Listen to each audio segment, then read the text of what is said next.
Good evening, everyone, and welcome to this another special session this evening. Thank you for joining us, those who are in Facebook and those who are in Zoom. This evening is special because we have a special guest, our evening with the doctor. We have Chaplain Kozlov, and he will be presenting to us how not to get lost as you experience loss in your lives. I'm sure any one of us who are here tonight had experienced loss, whether it is our loved ones, relatives, friends, or colleagues.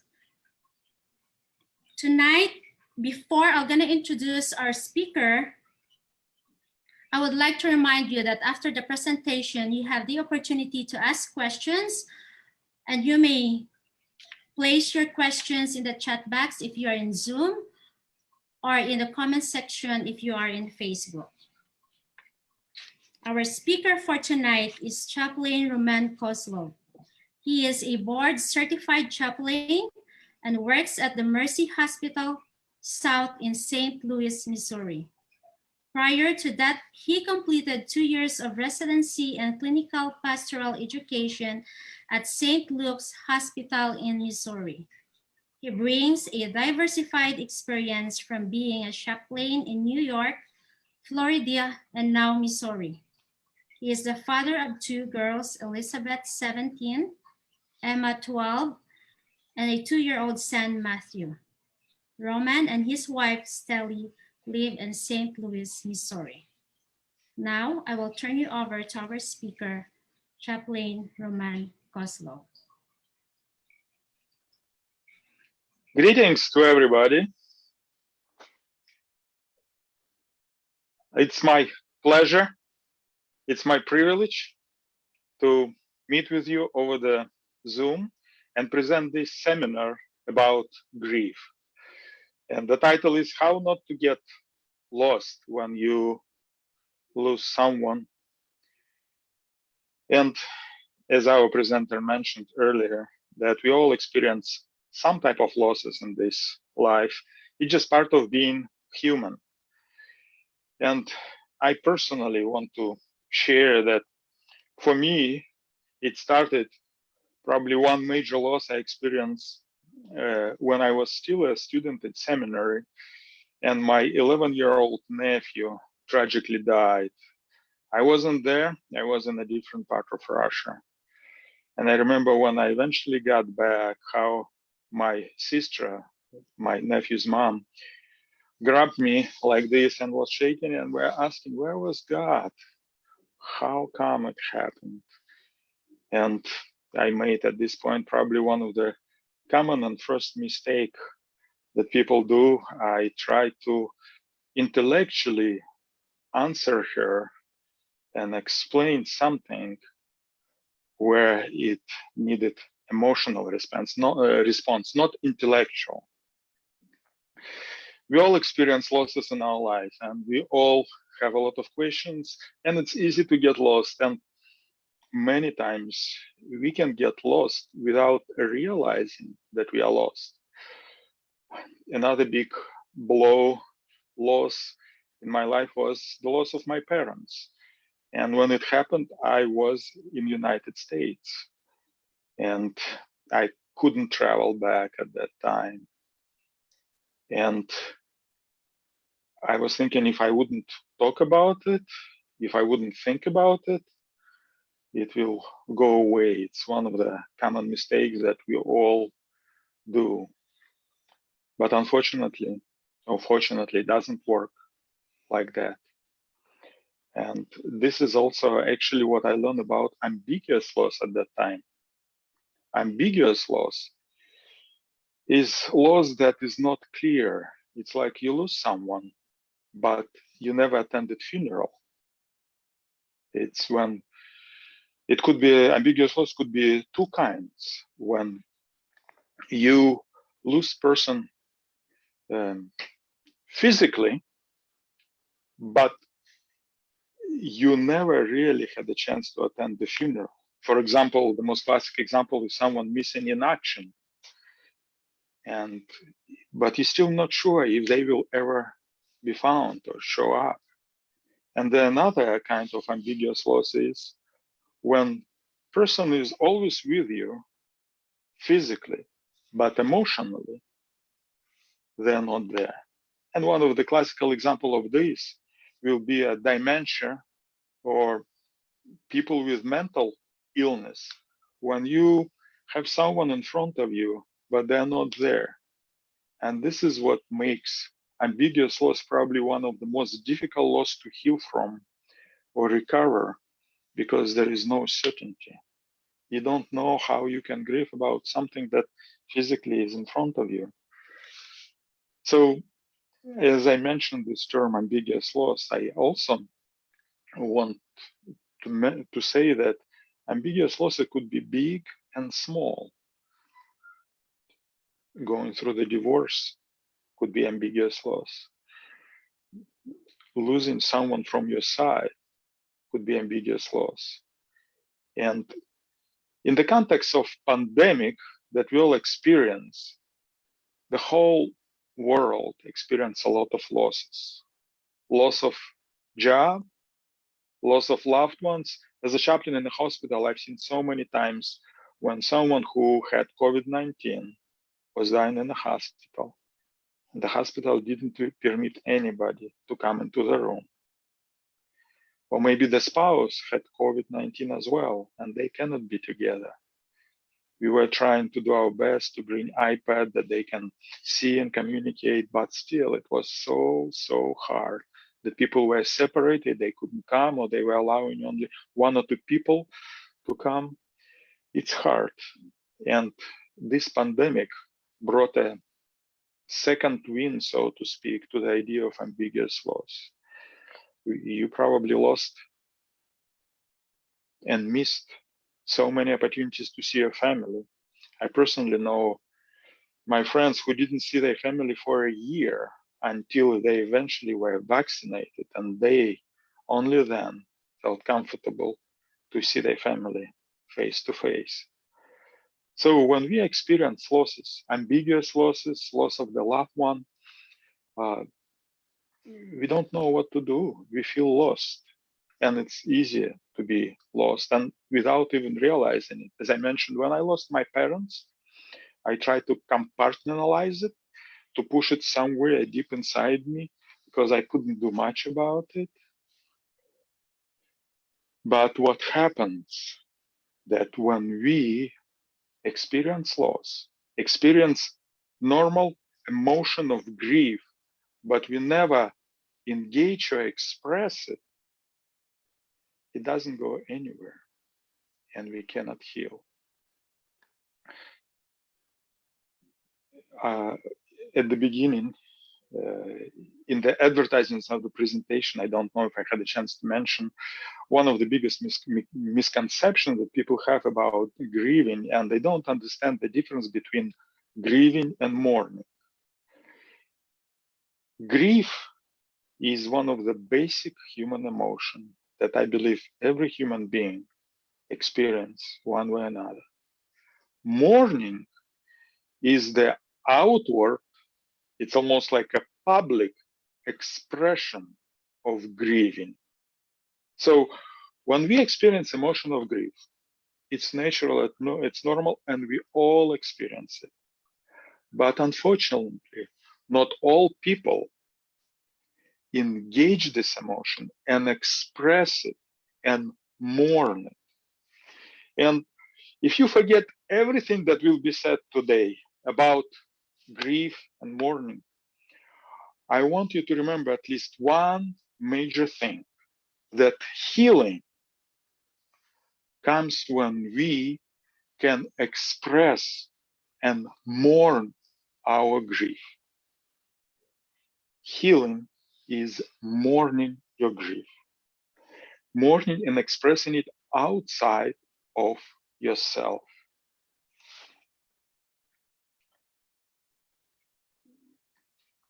It's especially difficult for men to express their feelings.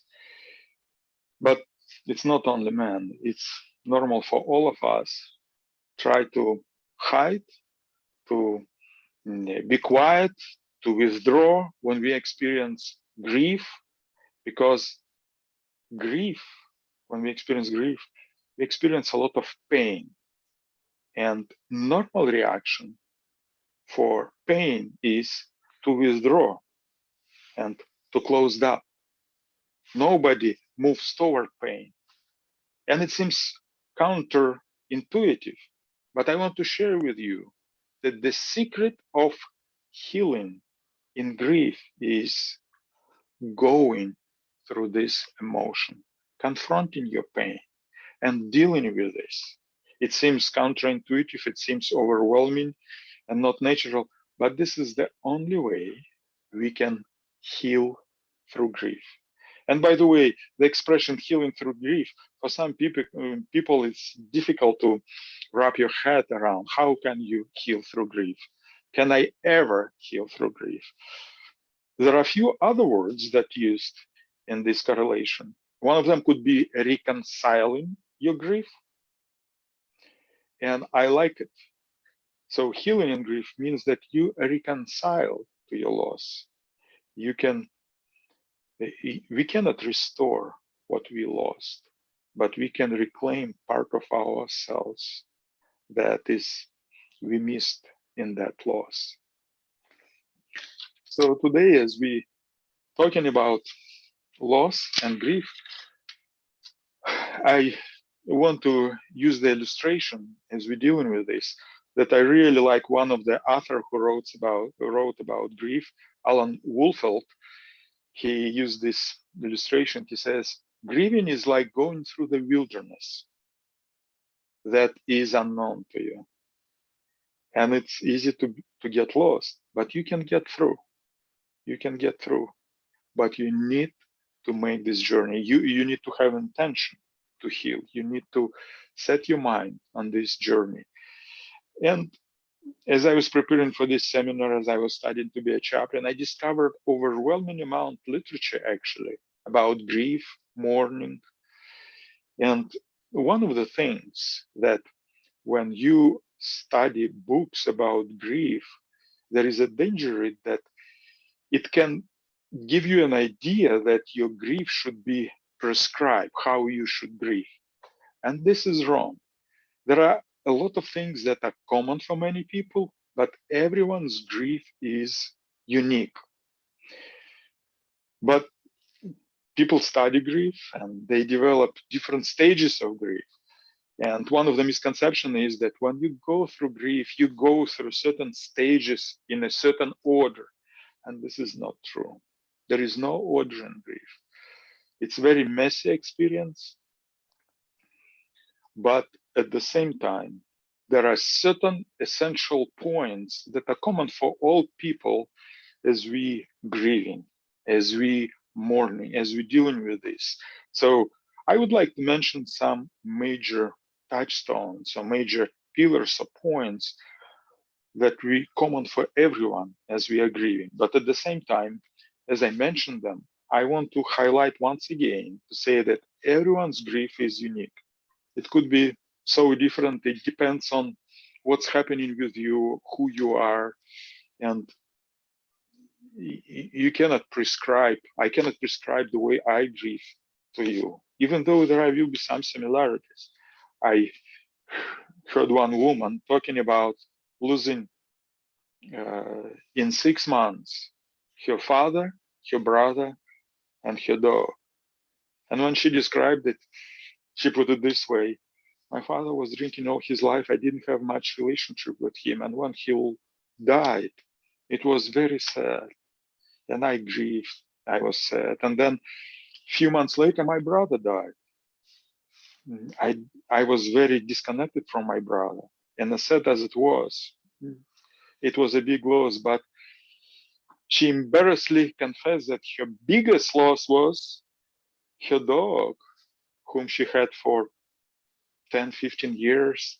And she let the dog out, and the dog slept in this, in a pool in her yard that had a cover. The dog went under the cover and couldn't get back and drowned. And somehow, she says, it's embarrassing for me to admit, but This is when I got really sick. I could get out of bed for 4 days.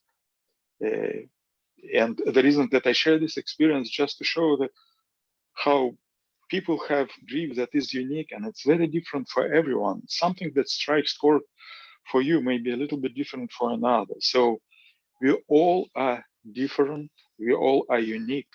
But at the same time, there are a few things that I'm about to mention that are extremely important and common for everyone. And the first one, ingredient as we start our journey toward healing, is to accept the reality of death. Because healing happens not in the head, but in the heart.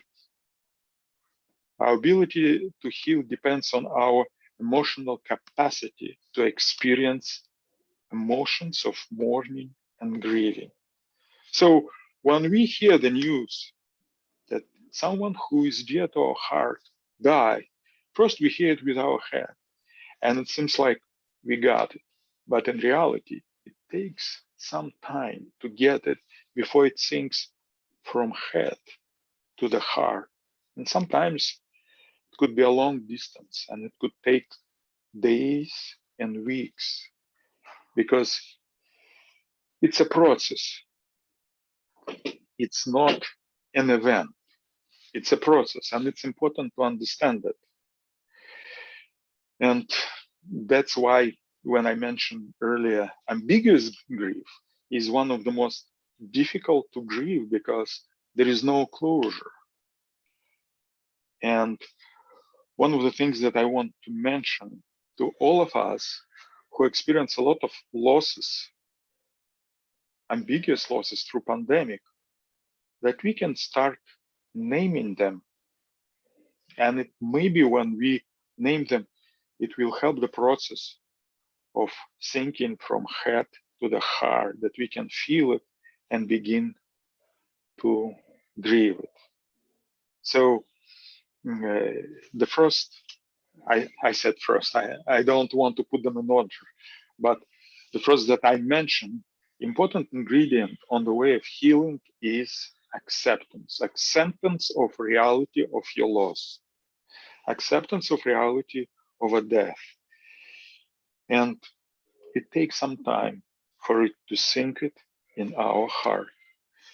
And I said that the key to healing, the key to reconciling your grief is expressing it and mourning it. And the more you can say it out loud, the more you can talk about it, the more it becomes real for you. That's why sometimes it's in-jerk reaction when people hear about death. They said, stop it, I don't want to hear it. And it's like, because if you hear it, if you talk about it, it becomes more real. And it's important that it becomes real, our losses. And when I say our losses, I talk about death of the loved one, but I also don't want to pass over other small losses that we have, but they're real and tangible. Sometimes they're ambiguous and not tangible. Maybe you lost your favorite job because of the pandemic. Maybe you didn't have a chance to see someone for a long time.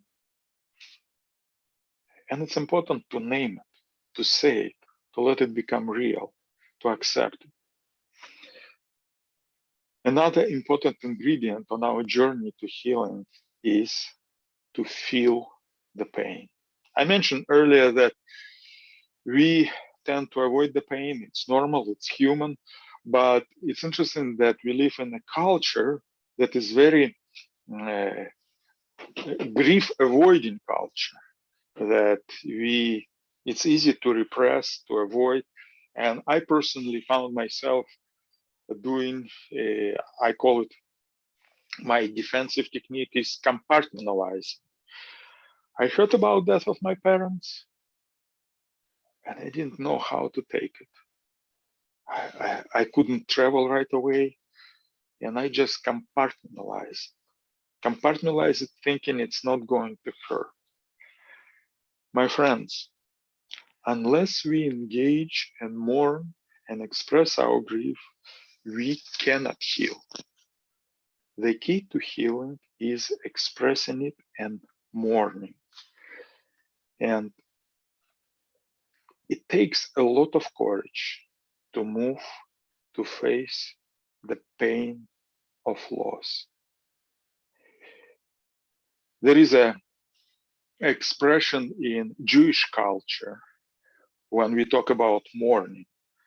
The expression goes like this. They call it to sit Shiva. Shiva means to sit in your mourning, not to do anything, just to sit and cry and let it sink in.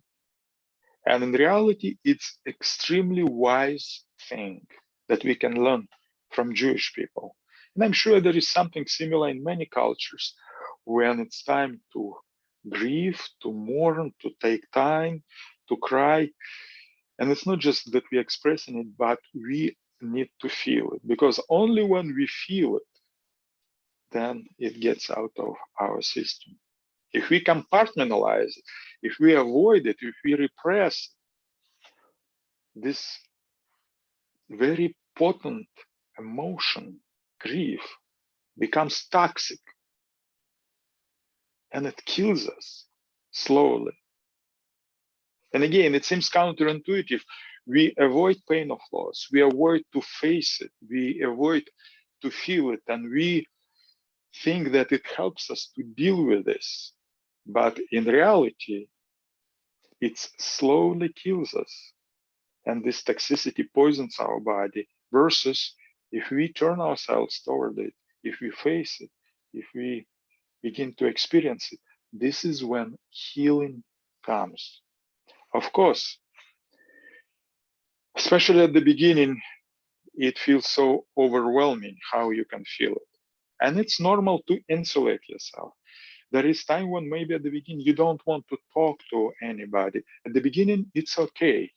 The grief counselors even use this technique they call dosing your pain, because your pain is so great, it's so overwhelming that you want to doze off. But it's important that after a while, we begin to engage it little by little, that we, with support of friends, maybe counselor, maybe we, in this place, quiet, we take time off, that we begin like getting our feet wet little by little, but we turn towards it and we begin to face it, dozing off, but we need to deal with it little by little. But it was interesting. I have a friend who does the grief support group for people who lost their loved ones, and they don't even allow people to join the group until 3 months after the death. And the reason that they do it, because they say it's important to get to this space that you more prone toward healing, because it's process. It doesn't happen overnight. Another big misconception that we have in our culture is that we can get over the grief. And there are a lot of expressions that you can hear from people when you're grieving. Oh, chin up, keep your chin up, or get over it, or keep a good face.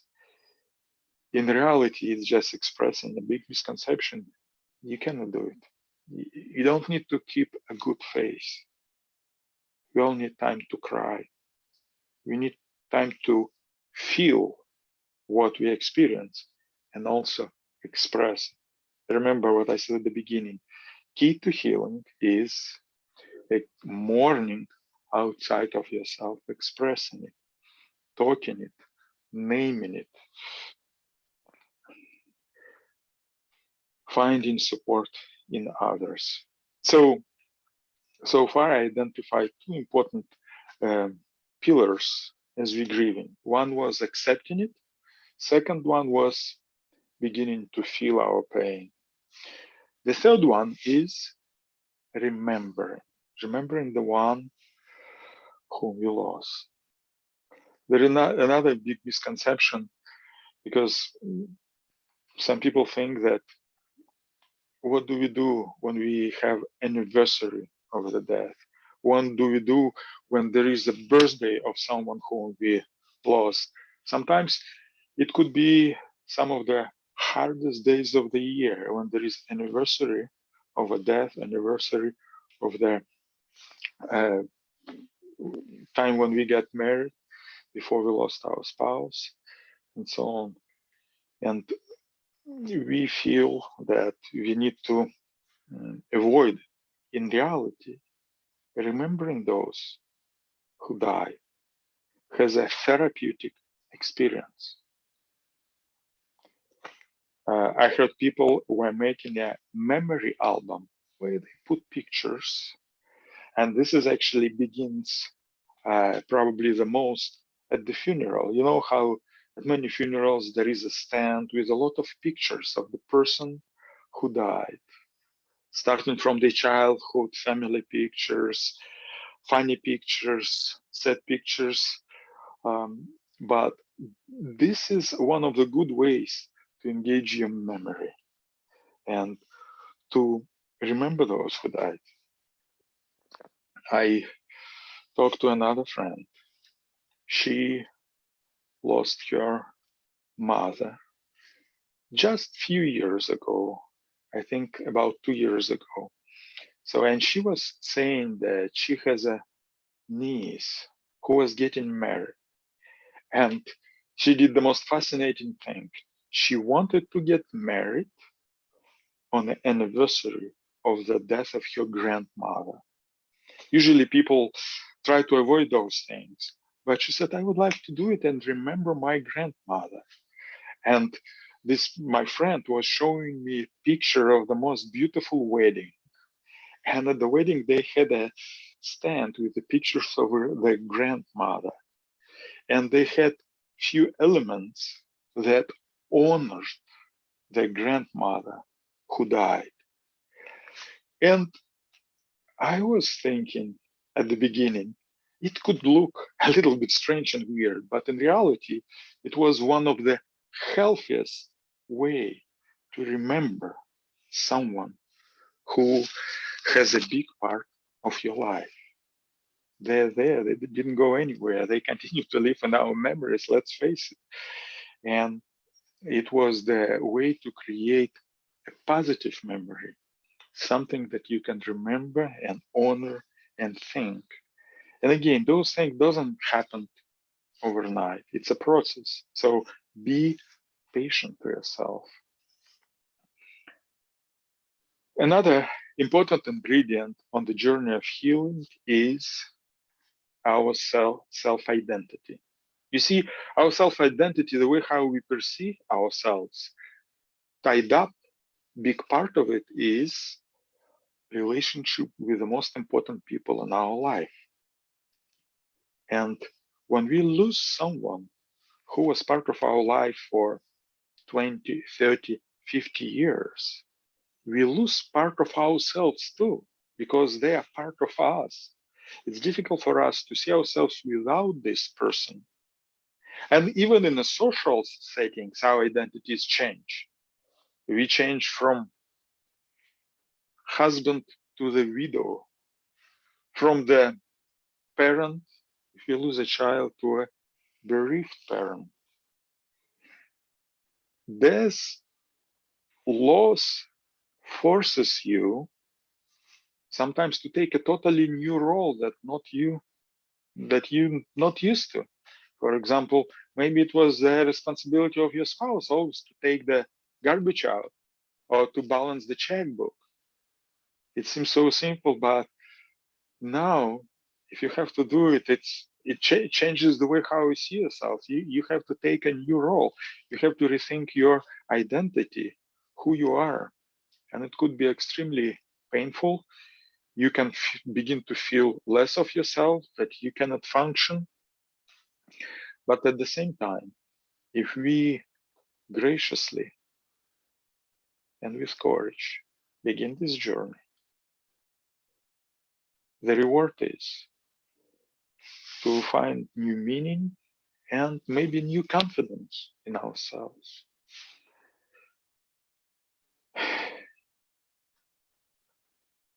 So part of grieving is dealing with identity crisis. And I just wanted to mention, because when we recognize it, when we know about it, it helps us to include it in this process of mourning and grieving. Another one is the search for meaning. The search for meaning seems like a big one, seems like overwhelming, but let's face it. When we lose someone that we love, we begin to question everything. The meaning of life. We begin to ask how come it happened? We begin to question God. Why did God allow it? And I just want to normalize it and say, you're not going crazy. It's part of grieving. When we have identity crisis and we trying also to find meaning in life, because just like we lose someone, we almost losing ourselves, and we trying to find meaning. We feeling empty. Emptiness is a normal, it's part of grieving, because something that was essential part of us, we lost it. Death calls to confront your spirituality. I like this expression. I came across it in one of the books, that death calls to confront our spirituality. And I want to encourage you not to be afraid when we are questioning our spirituality. Sometimes we might even question existence of God. We might be angry at God. God is big. He can take it. But if we would not shy away from it, if we will be willing little by little to take it, I use this expression, I want to repeat it again, there is a rich reward behind it.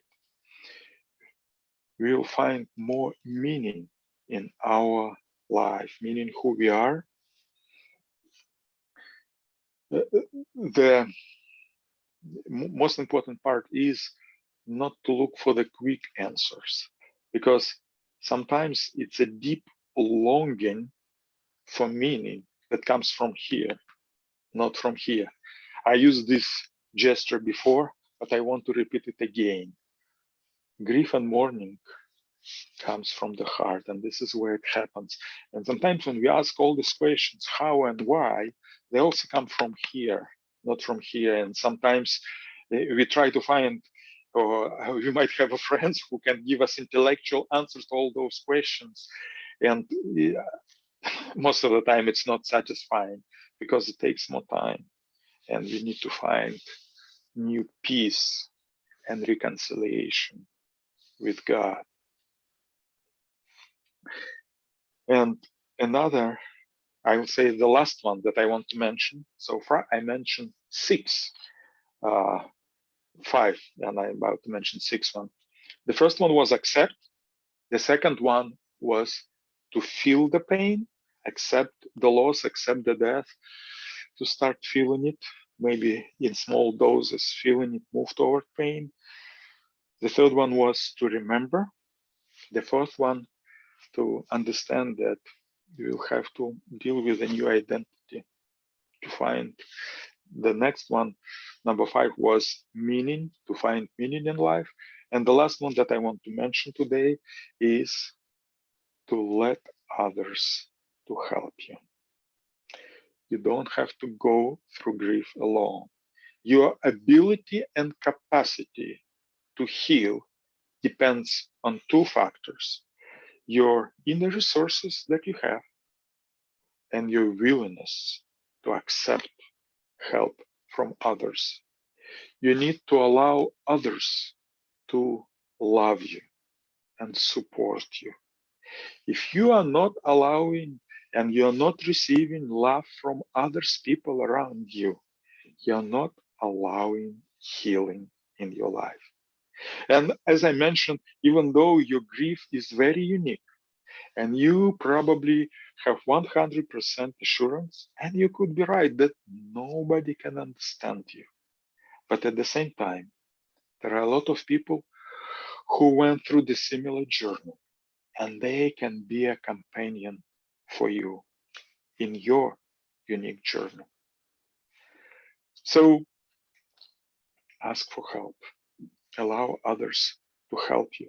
It's extremely, extremely important. And as I mentioned, these 6 important pillars in our journey to healing, I didn't talk specifically much about God because I wanted what I talk about be universal for other people. But I want to say, for us, for those who know God, as the Bible says, we grieve differently. We grieve with hope, and it makes the whole difference when in our grief, it's not a total doom, but there is a hope. And God, our relationship with God, could be this anchor that helps us to go through this storm. I really like the expression by Winston Churchill. He was an English prime minister during World War II. And when I was doing residency, clinical pastoral education, and dealing with all these dark emotions, one of my colleagues, another chaplain, in his cubicle, he had this statement by Winston Churchill that said that when you go through hell, keep going, because this is the only way how you get through this. And I liked it a lot. I even remember it and share it with you. But as a Christian, I have another statement for you from the Bible, from the famous Psalm of David, where he says, even though I walk through the valley of the shadow of death, I will fear no evil, for you are with me. And I can continue to quote the Psalm. I hope that many of you know it by heart. But the point that I take for me in the context of this seminar is when we go through hell, when we go through the shadow of death, when we are ready to lose ourselves, if we know God, we are already not alone. We are not alone. He can hold us. He can carry us. And even though you might question everything and even existence of God, that's okay. We can discover intimacy in our relationship with God going through grief that we probably never experienced before. This is the great reward. And as I'm coming to conclude this presentation, I want to share with you another image or picture of healing through grief or reconciling grief. Why it's so important? As I mentioned, we all experience losses, but unfortunately, not all of us have courage and guts to face the pain and to start this process of reconciling, mourning, and healing. And the image that I like is that when we experience pain, when we lose important member of our family or something that is dear to us, our injured reaction is to compartmentalize it, to repress it, and to put it away. And it's like you in a swimming pool, and I don't know if you ever in a swimming pool play with a ball. And as a child and even as an adult, I like to take a ball sometimes and put it down on the bottom and stand on it and try to hold it with my feet. And you can be successful with it. But as we go through life, if we experience loss, if we experience grief, and we don't mourn and grieve it, we don't feel it outside of ourselves, we don't engage, and we try to put it down, to suppress it, and try to keep it down under the water, trying to keep a good face, trying to move forward, it's still there. And life is so complicated that it's never just one thing. We experience other losses. And I don't know if you can be a circus artist and if you ever try to put more than one ball under the water, it's impossible. I try to put one or two, but what happens eventually? They pop. And the deeper you put it under the water, the more pressure you put, the stronger it pops and comes out and jumps out of the water. And eventually it's catching up with you. You cannot repress it. You cannot hide it. You cannot compartmentalize it. The answer to problem of grief is mourning, healing, engaging it, and dealing with it. And it's a process. It's not an event. You cannot just get over it. It's something that you cannot do alone. So that's why I'm excited that you are listening to this seminar. That's why it's exciting that you have courage. And I do believe the reason that you're here, that we're talking, is because you have courage to engage it. Maybe you in the middle of your journey, maybe you just started, maybe you're thinking about it. But I encourage you to begin this journey, because the reward is when we missed certain part of ourselves and we repress and put it away, we reduce ourselves and we go through life instead of 4 cylinders on 1, because we push away those things that we consider dark and we don't want to talk about it. But when we experience it, when we grieve it, when we find more meaning in it, it's like we regain those missing parts of us and we become whole again. We cannot replace, we cannot restore what we lost, but we can reconcile and we can regain part of ourselves that was connected and we feel that it's lost, with new meaning, new energy, and we can experience joy in life. Thank you. Thank you for being patient. Thank you for being good listeners. And I guess at this point, we will open it for questions. Thank you, Chaplain Roman, for that enlightenment. I'm sure everyone got something from those words. Me personally, I am enlightened. Now we can start a journey towards healing. Those who have questions, you may place it in the chat box, or if in Facebook, you can put it in the comments section. I have a first question here, Chaplain. The first one is, how long should be the grieving process? Is there a specific month that we should grieve, or is it okay to grieve for more than a year? Yes, that's an excellent question. And it actually comes from our culture, where we think that it should be a specific time and we get over it. But in reality, as I mentioned, we cannot completely get over it.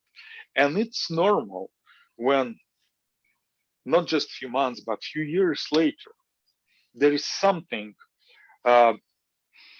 We come to the bakery and we smell, and I can say, this smells exactly like the bread my mom made. And I can start crying. And it's normal. And that's how I honor my mom. And it's okay. So we cannot put a time frame, but I think as the time progressing, and if we do this, it's one of the hard work in life, grieving and going through mourning. But we can talk about our loved ones, about our losses, with less sadness. So, but we cannot put a time frame on it. Yeah. Thank you. We have another questions here. Do you suggest any resources to help with the healing process? Yes. Ideal is if we can find those who went through the similar process with us. And technical work would be to join a grief group. And nowadays it could be even through Zoom. And I say grief group because everyone's grief is unique. But for example, there is a grief group for those who are lost a newborn. There is a grief group for those who lost their spouse. There is a grief group for those who experience, I think, the wives of those whose husband died in action, and so on. So there are things in common because it's extremely therapeutic. I do believe it's more effective even than personal counseling. That's what I recommend, and this is what helped me, grieving my parents. I was part of the group of 5-6 people that were encouraging, uplifting, and it's important who is part of this group. It all also depends how dramatic and traumatic is grief. It could be so bad that it sends us into like clinical depression. And in this case, it's important to have a counselor.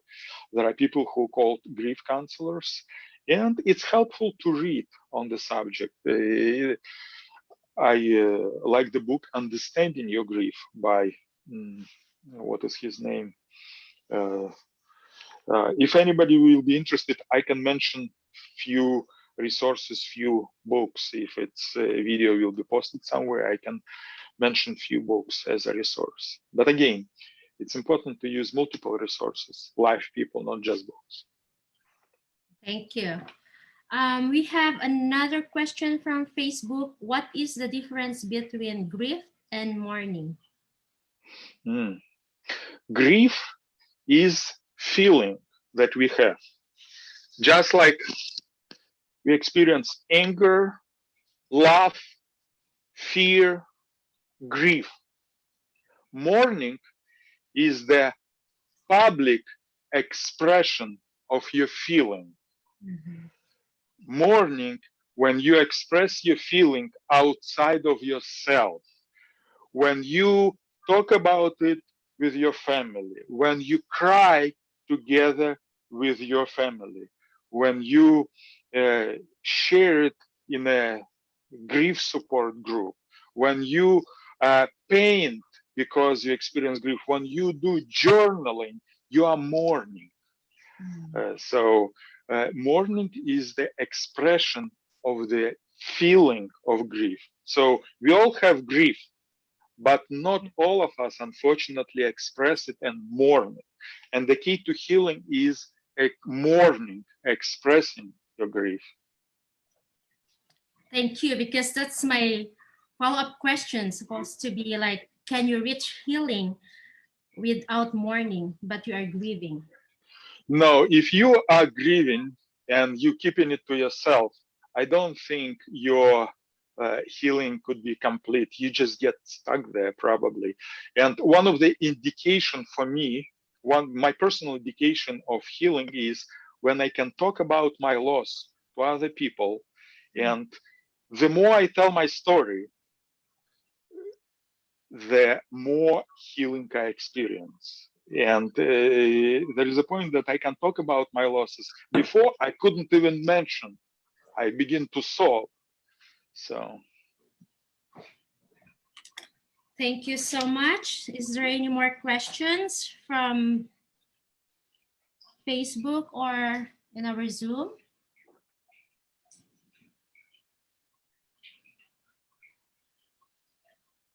I have another question here. Why is it I'm still crying even though the loss happened maybe 10 years ago or 5 years ago? Is it normal? It could be normal. Again, there is nothing wrong with crying. In my grief support group, when I was crying, someone asked me, Roman, what are your tears about? What are you crying about? And this could be a good question to ask, because it could be that 10 years from now, maybe I'm crying because I feel sorry for myself. There could be many reasons why we are crying. But also, if we didn't do a diligent work of mourning, it's still inside, and it's easy for us to be triggered and crying. So crying is not necessarily a bad thing, but it's important to understand what it means for us. Maybe it means that we are still at the beginning of, because time doesn't heal all the wounds. If we experience loss and we didn't properly mourn and engage our grief, we still could be at the beginning of healing, and we can experience all this emotion could be indication that we need to engage what we have inside. So thank you. There's one more question here from Zoom. It says, what are some things we should not do when supporting our friends through grief? Sometimes you need to avoid friends who thinks that you need to get over it, who try to prescribe you how to grieve, how it should look like. So those are friends that you should avoid, or you should not be this type of friend. And people who give you a very good Polish answers, because when you grieving, it's the process when you need to find your own meaning, your own identity. And sometimes when we trying to rescue our friends from grieving, we are not helping them. We actually stopping the process of grieving, and they don't feel free. So the best thing you can do is to be with someone, on the journey, to support them, not to direct them. Yes. So your presence. Yeah, and your presence should be non-anxious. And it happens only as a chaplain. That's part of the training, that we need to learn to be at peace with our own grief. Many times people feel uncomfortable around those who are grieving, crying, and mourning, because they have something inside that they don't know how to deal with.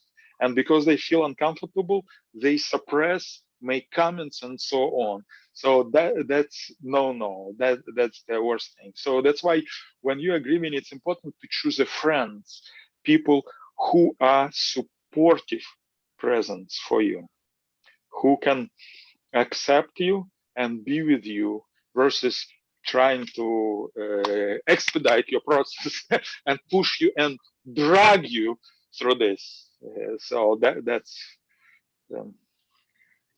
so it's one of the major misconception when we think that nobody can help us through gifts. There are people who can help just by very fact being there.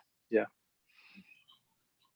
We have another questions here. Do all of the 6 steps you spoke on have to be addressed for mourning to be complete?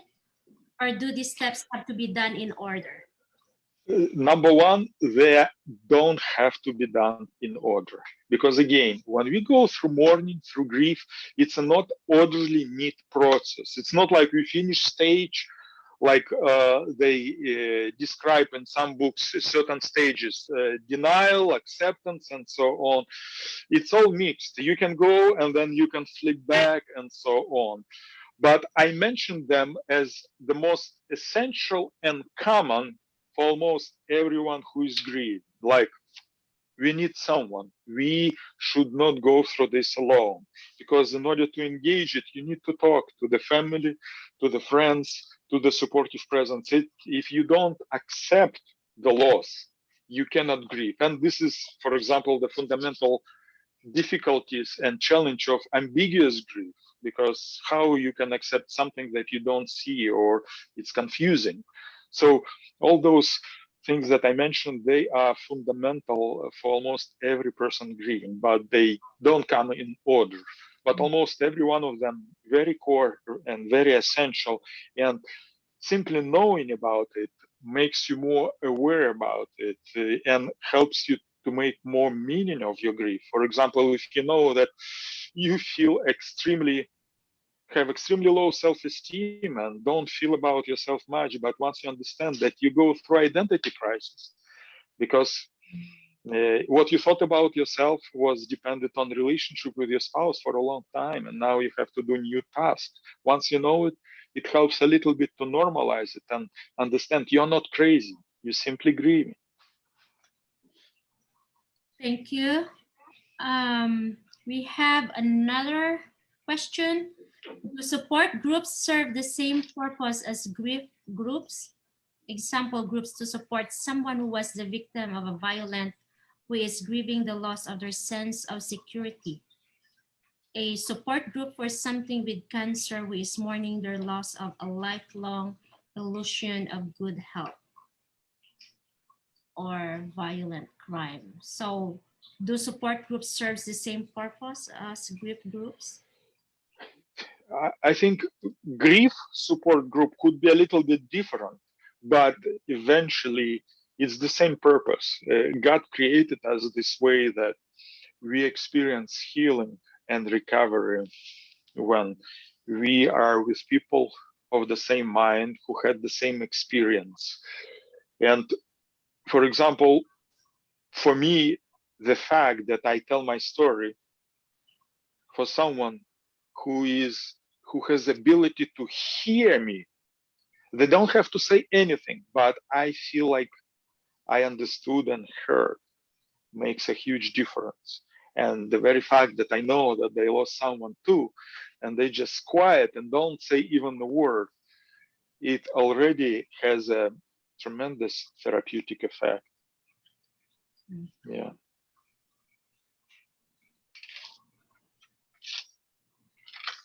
So it seems that I don't see any more questions. All are very good questions and have a very good answers to everything that we heard tonight.